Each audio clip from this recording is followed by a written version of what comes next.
The conference room on the 14th floor of Meridian Technologies gleamed with the kind of sterile perfection that cost more than most people earned in a year. Floor-to-ceiling windows overlooked the city skyline, morning lights spilling across the polished mahogany table where 15 department heads sat with tablets and coffee cups, waiting. Daniel Carter stood outside the glass doors, his daughter's hand wrapped tightly around 3 of his fingers. Sophie was 6 years old, her backpack covered in unicorn stickers, her eyes wide as she took in the corporate fortress they had entered. "Daddy," she whispered, tugging his sleeve. "Everyone looks so fancy." Daniel knelt beside her, smoothing a strand of dark hair behind her ear. His khaki pants were pressed but worn at the knees. His button-down shirt was clean but faded from too many washes. He looked like exactly what he was, a man who had learned to make do with less. "They're just people, sweetheart," he said quietly. "Just like us." But they weren't just like them. Daniel knew that. He had known at the moment he received the email 3 days ago, the one that said his application had been selected for final review, the one that invited him to present his qualifications to the executive hiring committee, the one that arrived the same morning his babysitter texted to say she was moving out of state. He had stared at that email for 20 minutes, weighing his options. Reschedule and risk losing the opportunity. Miss Sophie's doctor appointment. Or bring her with him and pray that desperation didn't look too much like incompetence. In the end, there was no choice. Sophie needed her checkup. He needed this job. And hope, however fragile, was still hope. The door opened. A woman in a charcoal suit emerged, her expression professional but cold. "Daniel Carter?" "Yes, ma'am." He stood, Sophie's hand still in his. The woman's eyes traveled from his face to the child beside him, and something flickered across her features. Not quite disapproving, not quite pity, something in between. "I'm Diane Foster, Director of Human Resources," she said. "You're here for the senior engineering position?" "Yes, ma'am. I apologize for bringing my daughter. My childcare fell through this morning, and I couldn't reschedule without." "It's fine," Diane interrupted, though her tone suggested it wasn't fine at all. "We're running behind schedule. The committee is ready for you." She held the door open. Daniel squeezed Sophie's hand once, a silent promise, and they stepped inside together. The room fell silent. 15 pairs of eyes turned toward them. Some are curious, some are confused, some are already dismissive. At the head of the table sat Alexandra Morgan, CEO of Meridian Technologies. She was 42 years old and looked like she had been carved from ice and ambition. Her dark hair was pulled into a sleek bun. Her tailored navy suit probably cost more than Daniel's monthly rent. Her gaze was sharp, assessing, the kind that could cut through excuses and see straight to weakness. She didn't stand, didn't smile. She simply looked at Daniel, then at Sophie, then back at Daniel. "Mr. Carter," she said, her voice smooth and cold. "I see you brought a guest." "My daughter, Sophie," Daniel said, keeping his voice steady. "My childcare situation changed unexpectedly this morning. I hope you'll understand." Alexandra's eyebrow arched. "Understand?" "Mr. Carter, this is a corporate interview for a senior-level position, not a daycare orientation." A few executives chuckled. Diane shifted uncomfortably near the door. Sophie's grip on Daniel's hand tightened. Daniel felt heat rise in his chest, but he kept his expression neutral. "I understand the inconvenience, Ms. Morgan. Sophie will sit quietly. She won't be a distraction." "She already is," Alexandra replied. She gestured to an empty chair. "Sit. Let's not waste more time than we already have." Daniel guided Sophie to a chair against the wall, pulling a coloring book and crayons from her backpack. "Be brave, okay?" he whispered. "Just like we practiced." Sophie nodded, her lower lip trembling slightly. Daniel took his seat at the table, facing the firing squad of executives who had already decided he didn't belong. Alexandra slid a tablet across the table. "Your resume, Mr. Carter. Let's discuss it." Daniel's stomach tightened. He knew what was coming. He had known it would happen eventually. The gaps, the questions, the judgment. "You have a master's degree in mechanical engineering from MIT," Alexander began, scrolling through the document. "Impressive. You worked at Vanguard Systems for 6 years as a lead engineer on aerospace projects. Also impressive. She paused, letting the silence stretch. And then you disappeared for 3 years. No employment. No publications. No professional development. She looked up, her expression unreadable. Care to explain that gap, Mr. Carter? Daniel took a slow breath. He had rehearsed this answer 100 times. But sitting here in front of these people, with Sophie coloring quietly in the corner, the words felt heavier than they should. My wife was diagnosed with stage 4 pancreatic cancer 3.5 years ago, he said quietly. She needed full-time care. I took family leave, then resigned when it became clear she wouldn't recover. She passed away 2 years ago. The room went still. A few executives glanced at each other. One woman looked down at her tablet, uncomfortable. Alexandra's expression didn't change. I'm sorry for your loss, Mr. Carter. Truly. But this is a business, not a support group. 3 years is an eternity in engineering. Technology evolves every 6 months. What makes you think you're still qualified for a senior-level position? Daniel felt something crack inside him. Not anger. Not yet. Just the slow realization that this room, this company, these people had already made their decision before he walked through the door. With respect, Ms. Morgan, he began, I didn't stop learning. I couldn't afford to stop.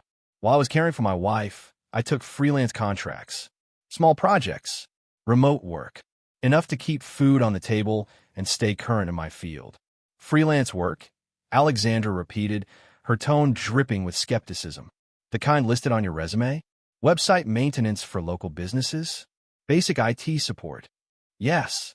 That's not engineering, Mr. Carter. That's tech support. Daniel's jaw tightened. It was survival, Ms. Morgan. I had a 2-year-old daughter and a dying wife.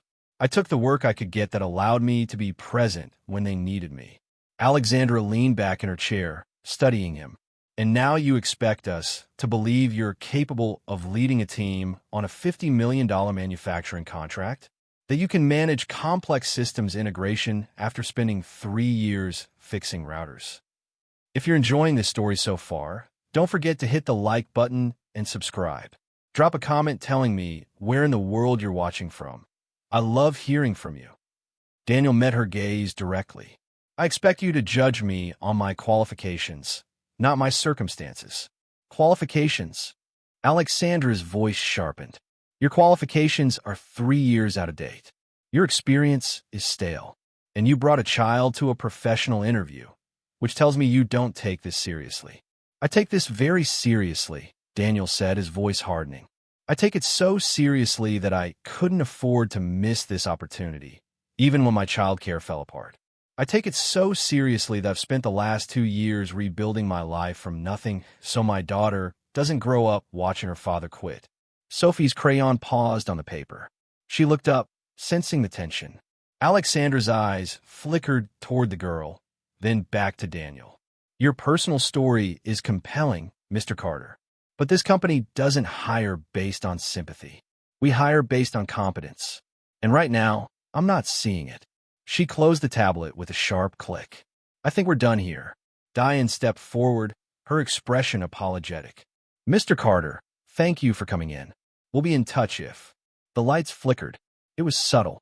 Just a brief stutter in the fluorescent panels overhead. Most people wouldn't have noticed. But Daniel noticed.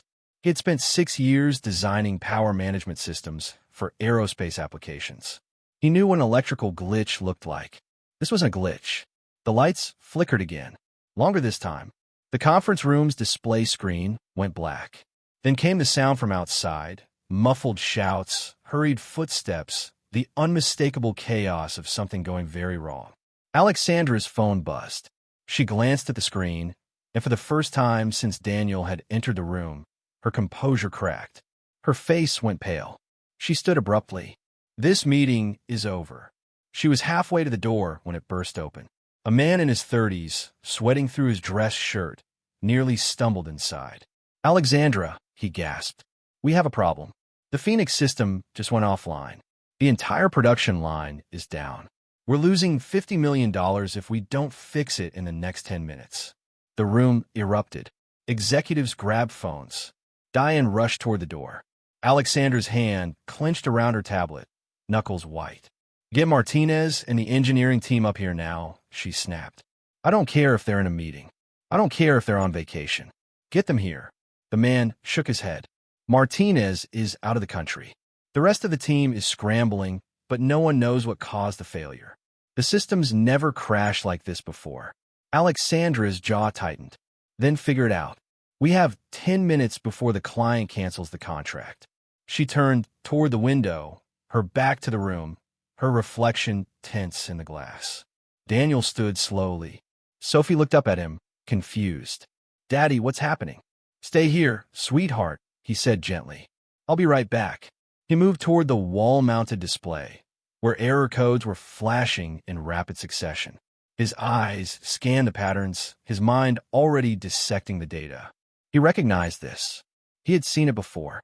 6 years ago, at Vanguard Systems, when a similar failure had nearly cost them a government contract. Ms. Morgan, he said quietly. She didn't turn. Not now, Mr. Carter.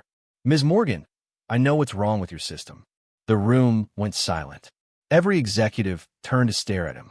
Alexandra turned slowly, her expression a mixture of disbelief and irritation. Excuse me. Daniel pointed at the screen. Your Phoenix system is crashing because of a cascading feedback loop in the thermal regulation module. It's a design flaw.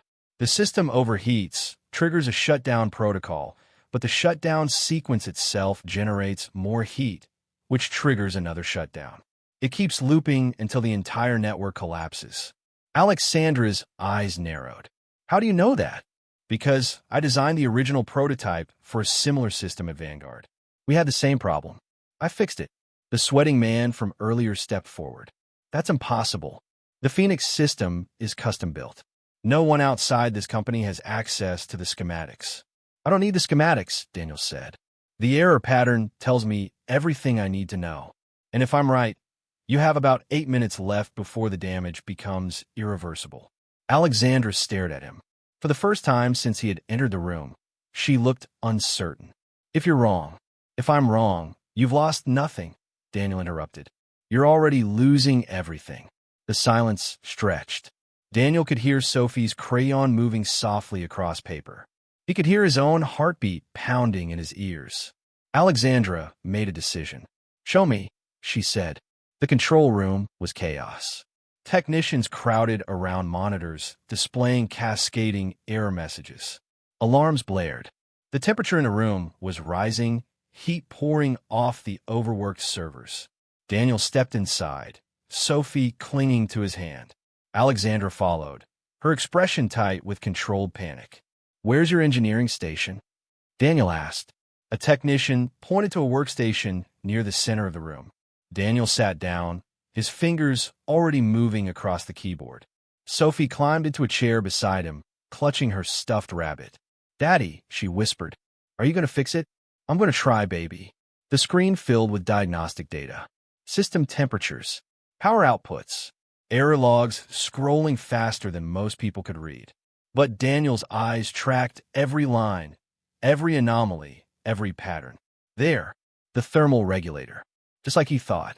Your system is trying to cool itself down by rerouting power, he said, speaking quickly. But the rerouting protocol is flawed. Every time it shifts power, it creates a spike that generates more heat.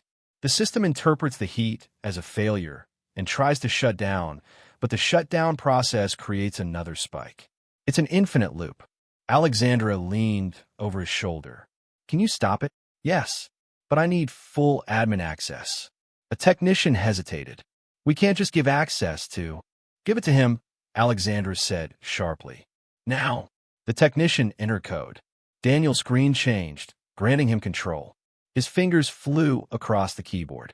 Sophie watched, her eyes wide, as her father became someone she had never seen before. Not the tired man who made her breakfast. Not the worried father who counted pennies at the grocery store. Someone confident, precise, unstoppable. I'm isolating the thermal regulator, Daniel said, manually overriding the shutdown protocol. The system will run hot for about 90 seconds, but it won't loop. 90 seconds? A technician's voice was panicked. The servers can't handle that kind of heat. They can if you increase the ventilation to maximum and divert auxiliary power to the cooling grid, Daniel replied without looking up. Do it now. Alexander nodded at the technician, who rushed to comply. Daniel's hands moved with surgical precision. Code flowed across the screen. Sophie held her rabbit tighter. 30 seconds, someone called out. The temperature gauge climbed. Red warnings flashed. The room felt like an oven. Daddy, Sophie whispered. It's okay, sweetheart. Almost done. Daniel entered the final command. His finger hovered over the enter key. He pressed it. The error messages stopped. The alarms went silent. The temperature gauge held steady, then began to drop. System stable. Green text filled the screen. Production line resuming. The control room erupted in relieved chaos. Technicians cheered. Someone clapped Daniel on the shoulder. The sweating man from earlier collapsed into a chair, laughing with exhausted relief. Alexandra stood frozen, staring at the screen. Daniel stood slowly, lifting Sophie into his arms. The system's stable now, but you'll need to patch the thermal regulator permanently. I can write up the specs if you need them. He turned toward the door, ready to leave the same way he had entered. Unnoticed, unrewarded, invisible. Mr. Carter. Alexandra's voice stopped him. He turned. She was looking at him differently now. Not with contempt, not with pity, with something else entirely. How long did that take? She asked quietly. Daniel glanced at the wall clock. 3 minutes. Maybe less. Alexandra's expression shifted. Realization. Shame. Respect. 3 minutes, she repeated softly. You just saved $50 million in 3 minutes. Daniel shifted Sophie in his arms. I did what needed to be done, same as I've been doing for the last 3 years. He met her gaze directly. You asked me earlier what makes me think I'm qualified for a senior-level position. This is what qualifies me, Ms. Morgan. Not the letters after my name, not the companies on my resume. The fact that when everything is falling apart, I know how to hold it together. The room was silent. Every technician, every executive, every person who had dismissed him was watching now. Alexandra took a slow breath. Mr. Carter, please don't leave. Daniel paused. Why not? You made it clear I'm not what you're looking for. I was wrong, Alexandra said. The words seemed to cost her something. I was completely wrong, and I'd like the chance to prove it. Sophie looked up at her father. Daddy, what's the lady saying? Daniel looked at his daughter, at the woman who had humiliated him, at the room full of people who had written him off. He thought about the last 3 years, the nights he had spent holding his wife's hand as she slipped away, the mornings he had woken at 4 to work freelance jobs before Sophie woke up, the shame of accepting food assistance, the weight of rebuilding a life from ruins. He thought about his daughter, asking him why people looked at them funny, about the apartment with the leaky faucet he couldn't afford to fix, about the dreams he had buried because survival didn't leave room for dreaming. And he thought about the man he used to be, the engineer who solved impossible problems, the man who had walked into Vanguard Systems with nothing but talent and hunger and built something meaningful. That man was still here, scarred, tired, but unbroken. I'm listening, Daniel said finally. Alexandra nodded slowly. Good, because we need to talk. Alexandra's private office occupied the northwest corner of the building, a space designed to project power through minimalism. Glass desk, leather chairs, abstract art that cost more than Daniel's car. But as he stepped inside with Sophie, he noticed something unexpected. Photographs, real ones, not corporate headshots or awards ceremonies, but personal moments. A younger Alexandra laughing with someone at a beach. A small boy with her eyes, maybe 8 or 9 years old, holding up a science fair trophy. Please sit, Alexandra said, gesturing to the chairs across from her desk. Her voice had lost its earlier edge, replaced by something softer. Uncertain, Daniel settled Sophie into a chair, pulling out her coloring book again. 5 more minutes. Okay, sweetheart. Then we'll get lunch. Can we get pizza? Sophie asked hopefully. We'll see. Which meant probably not, but Daniel would figure something out. He always did. Alexandra watched the exchange, something flickering across her face. She sat down, fingers drumming once against her desk before she caught herself and stopped. Mr. Carter, "I owe you an apology," she began. "What I said in that conference room was unprofessional and cruel. You came here in good faith, and I treated you with contempt before you had a chance to prove yourself." Daniel studied her. The apology sounded genuine, but he had learned to be cautious with powerful people who suddenly needed something from him. "I appreciate that," he said carefully. "I'd like to offer you the position," Alexandra continued. "Senior systems engineer. Full benefits. Competitive salary." She named a figure that made Daniel's breath catch. It was more than he had earned at Vanguard, more than he had dared to hope for. "Why?" The question came out sharper than he intended. 3 minutes ago, I was unqualified. Now I'm worth 6 figures. Alexandra had the decency to look uncomfortable. "Because I was wrong. Because you proved in 3 minutes what my entire engineering team couldn't accomplish in an hour. Because this company needs people who can think under pressure, not just follow protocols." She leaned forward slightly. "And because my son is watching me, Mr. Carter. He's 10 years old, and he's learning every day what leadership looks like by watching how I treat people. Today, I showed him something I'm ashamed of." Daniel glanced at the photograph on her desk. The boy with the science fair trophy. "Where is he now?" "Boarding school. Connecticut." Alexandra's voice flattened. "The best education money can buy. He comes home for holidays and summer break." "That must be hard," Daniel said quietly. "Being away from him." Something in Alexandra's expression cracked. "It's what's best for him. He needs structure, consistency, opportunities one can't provide while running this company." "Does he think it's what's best?" The question hung in the air. Alexandra looked away, her jaw tightening. "He'll understand when he's older."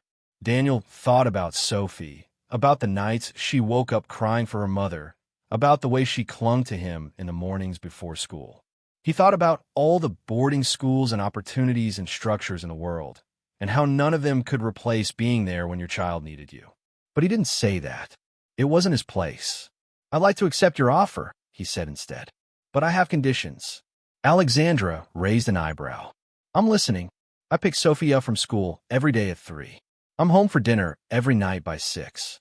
I don't work weekends unless it's an emergency, and I decide what qualifies as an emergency." He met her gaze directly. "My daughter has already lost one parent. She's not going to lose the other one to a job." For a long moment, Alexandra said nothing. Daniel waited, prepared for her to withdraw the offer, to tell him that senior positions required sacrifice, that family came second to ambition. Instead, she nodded slowly. "Agreed. All of it." Daniel blinked. "Just like that. Just like that." Alexandra pulled out a tablet, already drafting paperwork. "You'll start Monday. We'll set up your office, get you clearance, introduce you to the team. In the meantime, take the rest of the week. Be with your daughter. Celebrate." She paused, looking up at him. "And Mr. Carter? Thank you. Not just for fixing the system, for showing me what I'd become." Daniel stood, lifting Sophie into his arms. She was getting heavy, 6 years old and growing every day. Soon she'd be too big to carry. The thought made his chest ache. "Ms. Morgan," he said at the door. "That picture on your desk. Your son. When's the last time you saw him?" Alexandra's fingers stilled on the tablet. "Thanksgiving. 3 months ago. That's too long." Daniel's voice was gentle but firm. "No child should go 3 months without seeing their parent. Not for any job. Not for any amount of money." He left before she could respond. Behind her desk, Alexandra sat very still, staring at the photograph of her son. The trophy he'd won for a project she hadn't been there to see. The smile that looked more forced each time he came home. She picked up her phone and dialed a number she hadn't called in 2 weeks. Her son's boarding school. Her hands were shaking. "Yes," she said when the administrator answered. "I'd like to arrange a visit this weekend. I know it's short notice, but it's important. It's overdue." The following Monday, Daniel arrived at Meridian Technologies wearing a shirt Sophie had picked out, blue with thin gray stripes. It was the nicest thing he owned. His office was on the 12th floor, smaller than Alexandra's, but bright with natural light and equipped with everything he needed. 2 monitors, a standing desk, a small couch where Sophie could sit if she visited. Someone had left a welcome basket on the desk. Coffee, snacks, a company mug, and tucked inside, A handwritten note on Alexandra's letterhead. Welcome to the team. Your daughter is always welcome here. M. Daniel read it twice, something warm and unexpected settling in his chest. His first week was a blur of meetings, system reviews, and introductions. The engineering team was wary at first, defensive about the outsider who had solved their crisis. But Daniel had spent 3 years invisible, overlooked, dismissed. He knew how to win people over through patience and competence, not ego. He asked questions instead of giving orders. He listened to their concerns before offering solutions. He stayed late Tuesday night helping a junior engineer debug code, teaching instead of fixing it himself. By Friday, the tension had eased. People started seeking him out, asking his opinion, including him in lunch plans. It felt like coming back to life after years of holding his breath. Alexandra watched from a distance. She found herself creating excuses to visit the engineering floor, to check on integration progress, to see how Daniel was settling in. She told herself it was due diligence, proper management, making sure her gamble on an unconventional hire was paying off. But that wasn't entirely true. She was watching the way Daniel spoke to his team, patient and encouraging. The way he arrived exactly at 3 to pick up Sophie, never missing a day, never making excuses. The way he kept a photograph on his desk, a woman with dark hair and kind eyes, his late wife, prominently displayed instead of hidden. He wasn't ashamed of his grief, wasn't apologizing for having priorities beyond work. And his team respected him for it. They respected him more, not less. It challenged everything Alexandra had built her career on. The idea that leadership meant sacrifice, that success required choosing work over family, that showing vulnerability was showing weakness. Thursday afternoon, she found herself in the engineering department during Sophie's visit. The little girl sat at her father's desk, carefully coloring while Daniel worked beside her, occasionally reaching over to admire her progress. "That's beautiful, sweetheart," he said, examining a drawing of what appeared to be a rainbow-colored dragon. "Is that for Miss Sarah at school?" Sophie nodded seriously. She said we could draw anything we wanted. I wanted to draw something brave. "Dragons are very brave," Daniel agreed. "Just like you." Alexandra stood in the doorway, unnoticed. She watched Sophie lean against her father's arm, completely secure in his presence. Watched Daniel pause his work without hesitation to engage with his daughter, as if nothing else in the world mattered more. When had she last done that with her son? When had she last stopped working to simply be present? "Ms. Morgan?" Daniel had noticed her. "Did you need something?" Alexandra stepped inside, suddenly feeling intrusive. "I was just checking on the integration progress. But I can come back. It's fine. We're making good progress." Daniel gestured to his monitor, displaying schematics for system improvements. "I've identified 3 other potential failure points similar to the Phoenix issue. Nothing urgent, but worth addressing. If you're hooked on this story, make sure to subscribe and turn on notifications so you never miss an upload. Your support means everything and helps me bring you more emotional stories like this one." Alexandra moved closer, studying the diagrams. How long would the fixes take? 2 weeks, maybe 3. Depends on how much testing you want before implementation. "Do it," she said. "Whatever resources you need." Sophie looked up from her coloring, her eyes landing on Alexandra. "Are you Daddy's boss?" Alexandra smiled slightly. "I suppose I am. Is that okay?" Sophie considered this seriously. "Only if you're nice to him. He works really hard." "I know he does," Alexandra said softly.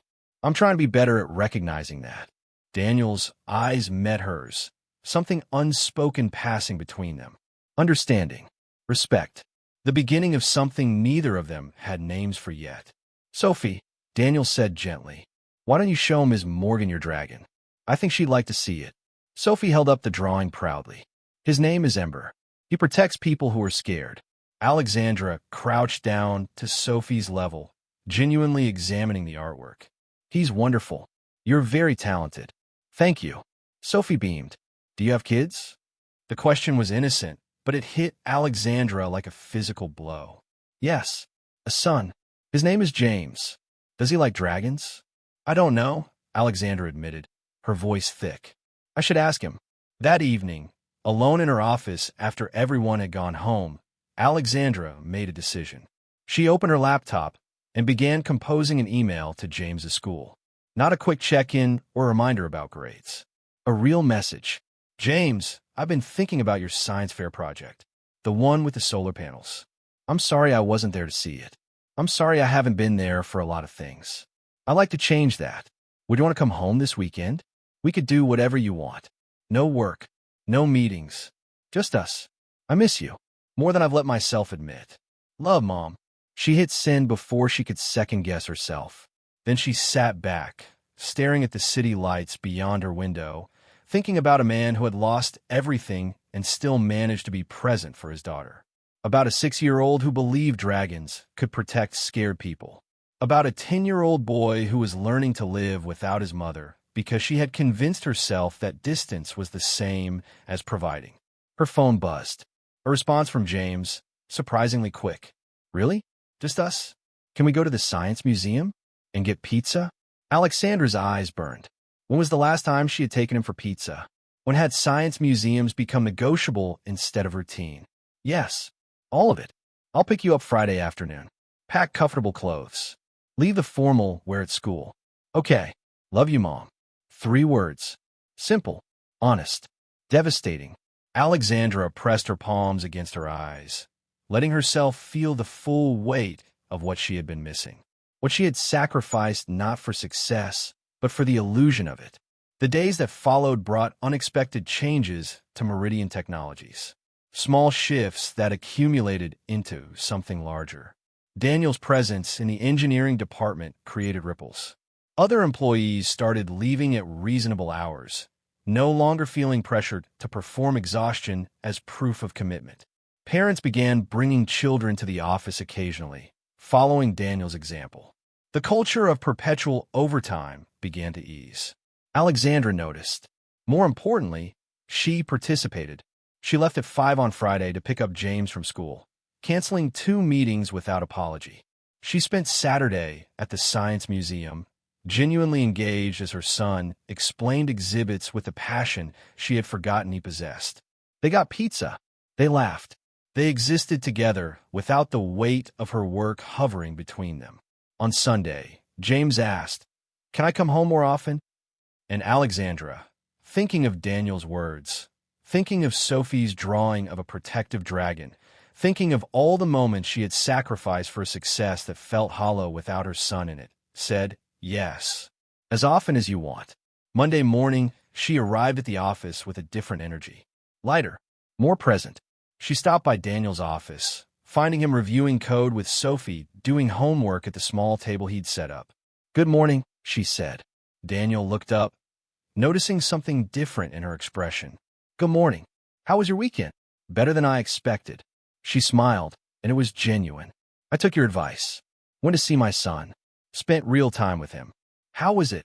"Hard," Alexandra admitted. "I realize how much I've missed. How much he's changed without me noticing. But also good. Really good."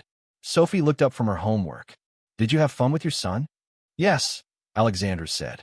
"We went to a museum and ate pizza and talked about things that matter." "That sounds nice," Sophie said approvingly. Daddies and mommies should spend time with their kids. That's what makes people happy. Out of the mouths of children, Alexandra thought. Such simple wisdom. "You're right," she told Sophie. "That is what makes people happy." Over the following weeks, Alexandra and Daniel developed a working relationship built on mutual respect. He never asked for special treatment. She never made him feel like his family commitments were burdens. When he needed to leave for Sophie's parent-teacher conference, Alexandra covered his afternoon meeting without question. When the team needed weekend work for a critical deadline, Daniel volunteered, and Alexandra made sure everyone else got compensatory time off. They talked about more than work. Small conversations in hallways, brief exchanges during coffee breaks. She learned about his wife, Sarah, about her love of gardening, about the way she had faced death with grace that still haunted him.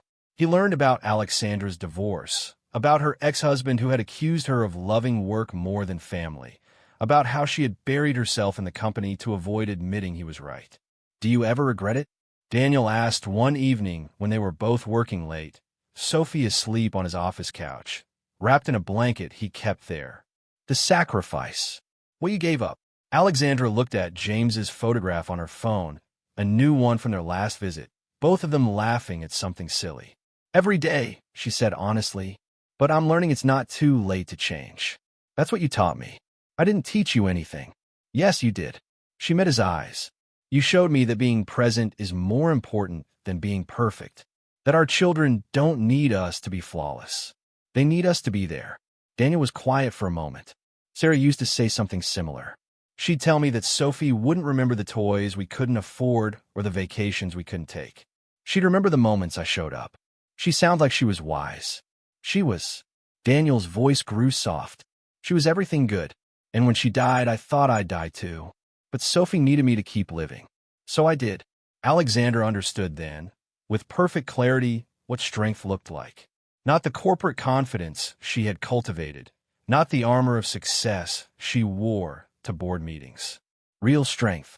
The kind that got up every morning despite grief. The kind that chose love over convenience. The kind that rebuilt life from ruins without losing sight of what mattered.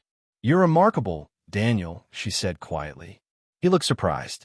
I'm just a father doing what fathers do. No, Alexandra said. You're more than that. You're proof that goodness survives. Even when everything tries to break it.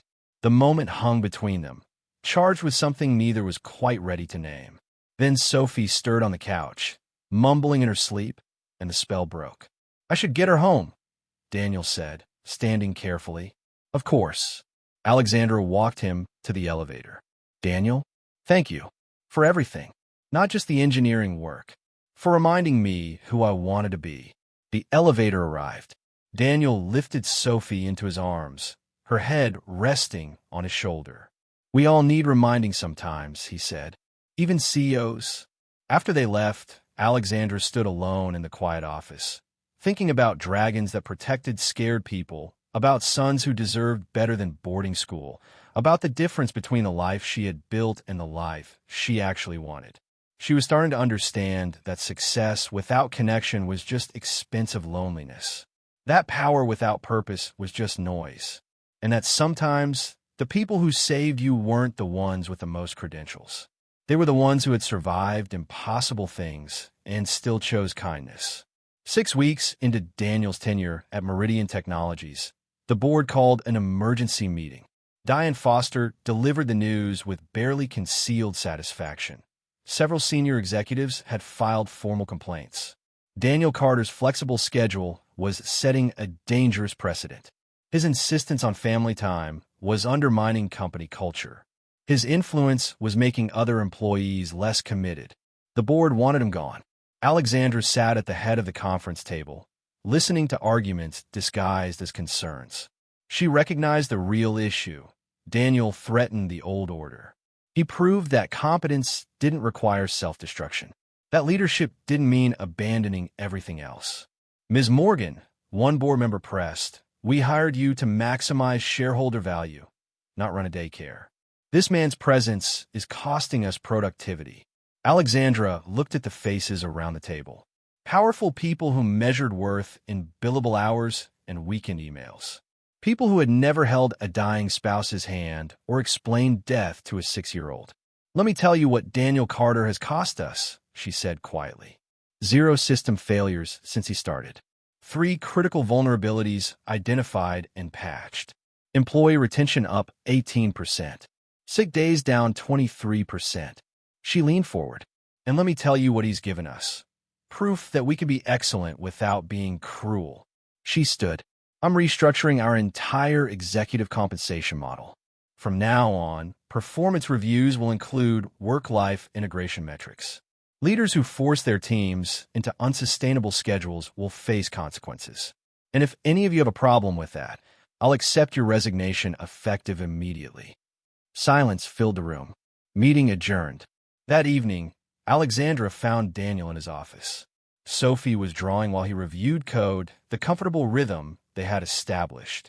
I heard about the board meeting, Daniel said quietly. They wanted me to fire you.